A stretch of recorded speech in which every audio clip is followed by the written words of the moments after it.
making, but 9 roaches and 22 more banelings being made for the Zerg player. So the Terran is going to have to try to burst this hatchery down before these are all made, and this huge stream of reinforcements comes. It looks like the Zerg rather.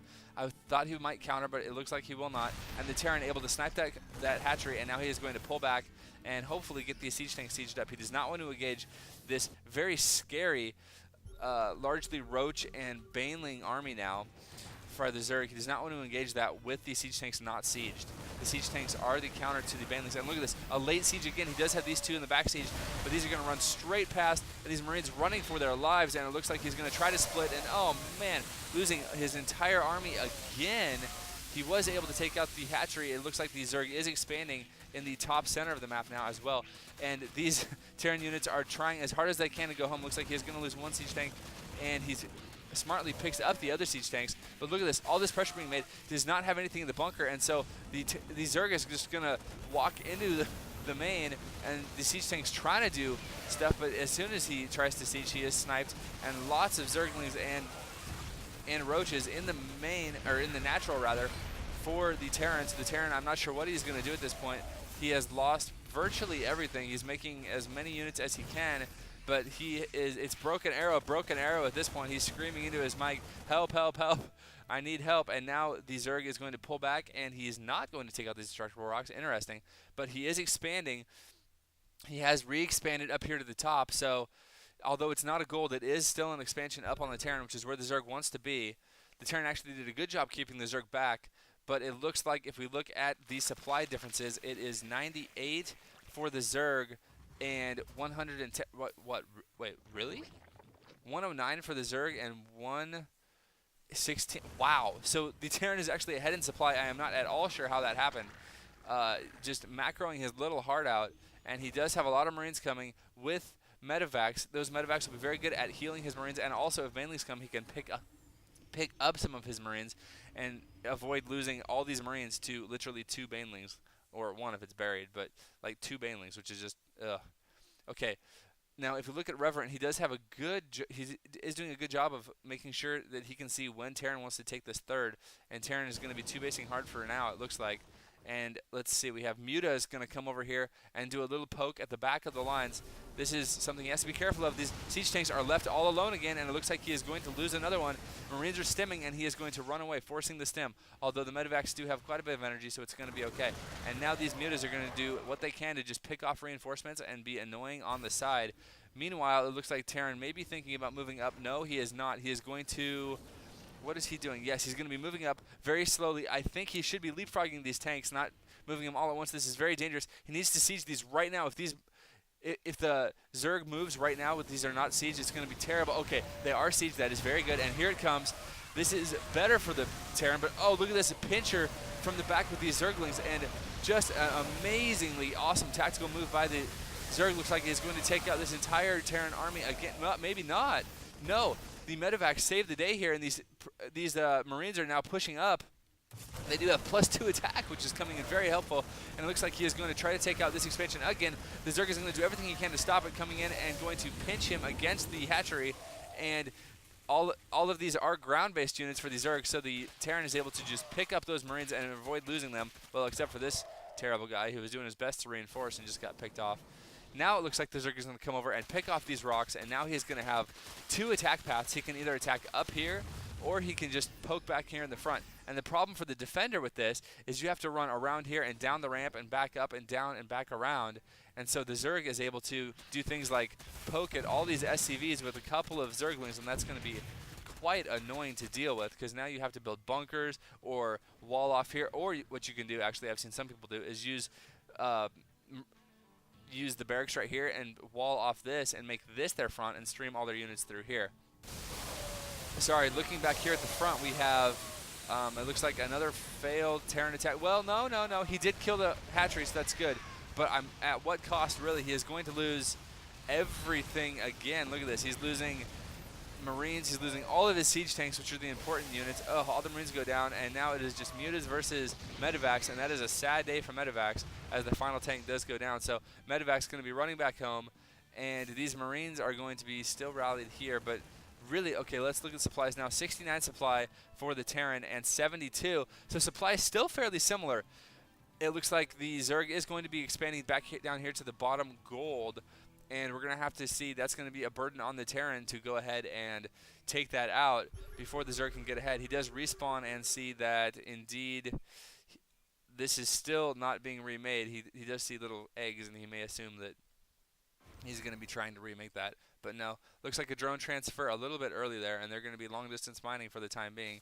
Both players are mined out in their mains, so it is one base right now and almost mined out for the Terran, so he's going to need to be expanding very, very soon.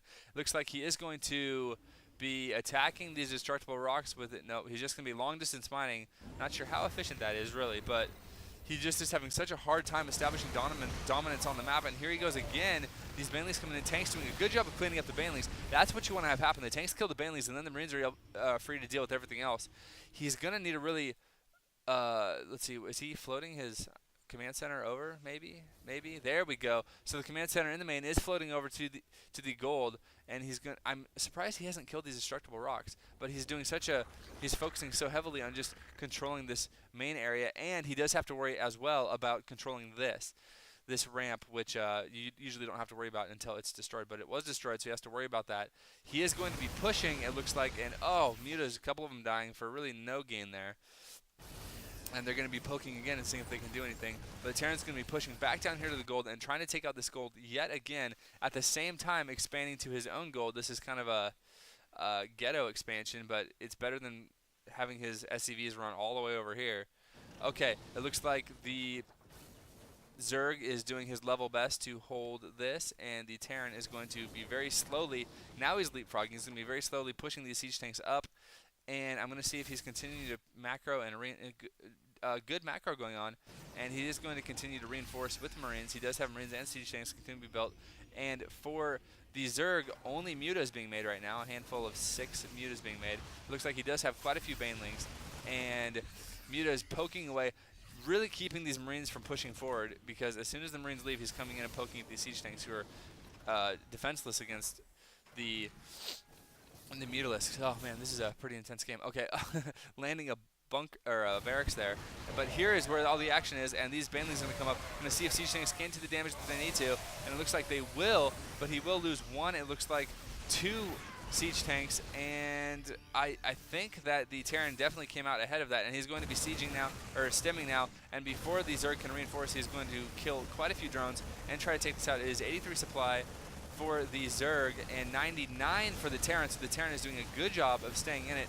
These medevacs are just the heroes of the day, able to keep these armies alive longer and allowing the Marines to really supply the meat shield and also the DPS, while the tanks just sit back and do the damage as well. So we have +2 attack on the tanks and +2 on the bio as well. And now he's going to be pushing the front. It looks like Banelings being made, and that is it. And look at this, huge amounts of those are SCVs, but it looks like, is he sending SCVs to attack? I'm confused as to what he's doing. It looks like these SCVs are going to be long distance mining, if you can look right here, or just hiding, one or the other. Oh, he had a couple of Zerglings that shut it down. But back over here at the front, this is where the real problem is for the Zerg. And oh, he's leaving these defenseless. If he has mutas, or if he makes mutas, he can just snipe these, but he does have a few Marines here and tons of Marines in the back. He's really scared of those Banelings, and I do not blame him at all. So here he is going to be pushing in very slowly. Wow, he is mined. That is a lot of drones, and the Zerg is mined out in his natural as well. Okay, it looks like, yes, there are a lot of mutas here, and so these siege tanks are going to have to be very careful, and these Marines are going to be stemming quite a bit to try to catch these mutas. And it looks like a ton of, wow, he's just long distance mining again, and these Zerglings totally shutting down this expansion and going to be poking into the natural now. Unfortunately, there is nothing really in the natural, and the Terran is going to pull his entire army back to deal with about half a dozen Zerglings. So very cost effective for those Zerglings to just poke around and be annoying, causing the Terran to lose his entire map dominance that he had. And now the mutas are going to come in and poke and see what they can do. And oh, look at this. They found a ton of this, and are they going to be able to do any damage to them? Looks like they are going to snipe a couple of them, and maybe more than a couple. Wow. And I'm not sure why he's taking more advantage of this. Meanwhile, long distance mining going on for the Zerg as well. So neither of them have a third, and they're both mined out. So this is a very, very interesting game where they are both in kind of an awkward spot where they've tried to take thirds. Both of them have been denied, and both mineral patches are doing quite well for both gold. So whoever's able to take a gold, it looks like the Terran is going to expand here along his line of attack. And here come the Banelings, and the siege tanks not being sieged. Oh, man. And it looks like the Banelings are going to do quite a bit of damage. And here come a couple of Queens just chilling like a boss. They're slow rolling like it's cool. And, oh, the Zerg does end up GGing. So great game between this Terran and the Zerg on, on Blistering Sands. Thanks, guys.